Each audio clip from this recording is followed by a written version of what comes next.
Welcome back, everybody. I'm your host, Kelly Sparks, aka Redbeard. No? Nothing? So, like I said yesterday, I had picked up a 14-year-old Knob Creek single barrel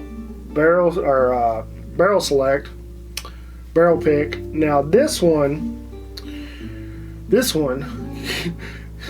was supposed to go to Longhorn Steakhouse. So I know I've seen them all over the place, but here in Texas we have Longhorn Steakhouse. It's just like your any run-of-the-mill chain steakhouse. But apparently, whenever a restaurant does not, shake it up a little bit, get it all mixed up. Maybe we won't get a neck pour. My nose itches. So whenever a restaurant does a barrel pick, I mean, they obviously don't have the space to house 100 bottles or so. So they got to take what they can get, and I mean, if they're not going through a lot of Knob Creek single barrel, then hey, they're just going to sit there for a minute. So when you have some liquor stores who run out of product, and the only product that is available is somebody else's barrel pick, then sometimes you can luck out. So this was found at a little mom and pop liquor store. They lucked out and got a 14-year-old Knob Creek that was supposed to be for Longhorn Steakhouse. I don't like all the wax around the neck. I feel like I'm gonna pour it in my drink. So I think I've got most of it off. Well, got most of the flaky stuff off. So anyway, yeah, that's a tight cork. Ah, yeah. So this one specific. See them reflexes? This one specifically is from Warehouse W/Y Floor F-03 Rick R-041. It was barreled on 6/1/2005 and hand selected on 7/17/2019. So I have never had a 14-year-old Knob Creek before. I'm looking forward to it. I'm glad I didn't. Actually, I'm really glad I didn't pick up the 12-year Knob Creek because it's only 100 proof, and I really think the barrel proof or close to barrel proof. They probably pulled it out of the barrel for 14 years. It's probably close to 120 proof, 125 maybe. Especially that low in the warehouse on floor F-03. I don't even know what that means. But anyway, this will be the oldest Knob Creek. This is the oldest knob I've ever put in my mouth. Ooh, man, it's just like that Baker's and the Booker's. It's almost perfume, just not like a super sharp perfume.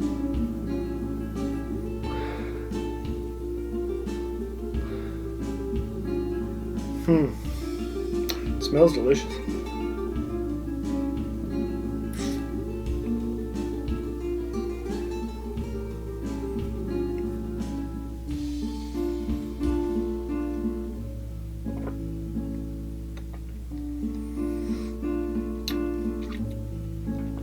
Got a bit more heat than that Baker's. Maybe even a little more than the Booker's. Heavy caramel on the palate. Very oily. Got some leather notes, toffee. All in all, it's a pretty solid bourbon. Kind of interested to see how it opens up and how it'll fare in the blind tasting that I'm planning on doing.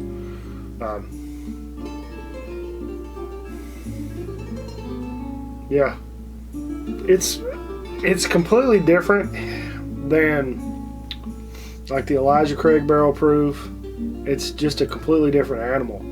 I actually think these have From my experience over the last few bottles, this one, Booker's and Baker's, the palate, it's not watered down, but the flavors are a little,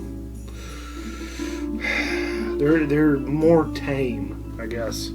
They're not as boisterous as some of the Elijah Craig or even the Rare Breed. Maybe because of the mash bill.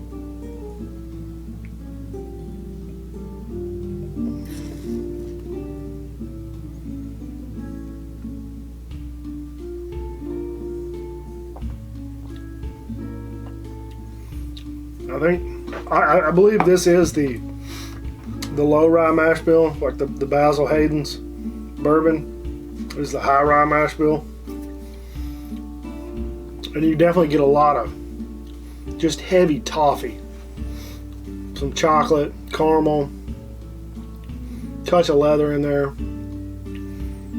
I mean, all in all, like, I think, in my opinion, like normal retail, I want to say the Knob Creek single barrel runs about $10 more than the Wild Turkey Rare Breed, and about $10 to $15 less than Knob Creek. And that's just prices here local, guys, in East Texas. And I believe this one is a little cheaper than the Baker's, just by a few dollars. Yeah, I think this one was, the store I bought it at was $59.99. And the Baker's was $63, so it was like $4 or $5 cheaper. I mean, I could literally, if you just gave me 2 bourbons, say, hey, you got to pick 2 bourbons, 2 releases, and only 2, then I would probably go back and forth between this Knob Creek single barrel and Wild Turkey Rare Breed, just because they have their flavors are so opposing. Where with the Wild Turkey you got a lot of spice. This one is just all candy and caramel and toffee.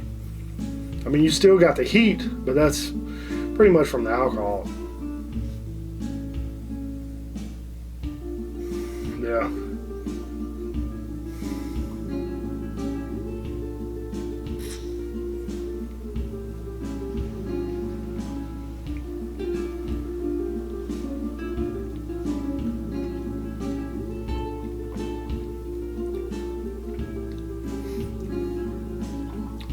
Just a touch of sharp note on the back end of the tongue, but it goes away pretty quick.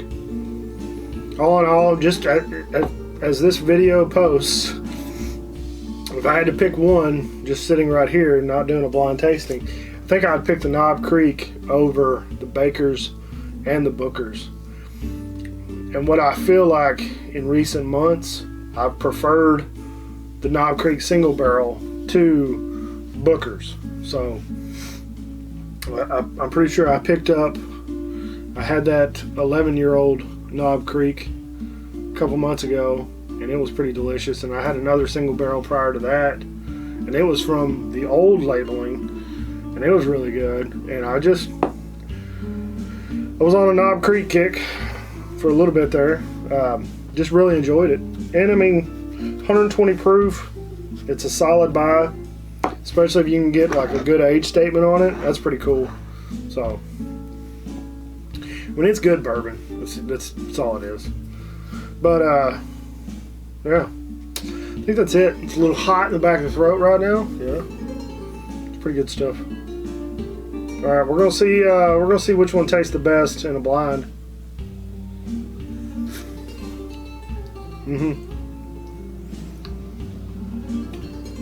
Candy, caramel, chocolate. All right. So that's it. It's good. I mean, Knob Creek single barrel is, especially the barrel picks, if you can find those are pretty cool. Get an age statement. They're good juice. That's all I got to say about it. All right. Don't forget to check the description below for all the links to help out around the house with the bills. Like and subscribe. Patreon, Tattered Beans, Teespring, anything. Give $1. Let me hold $1 or something. Cat's in there trying to do something, cartwheels and shit.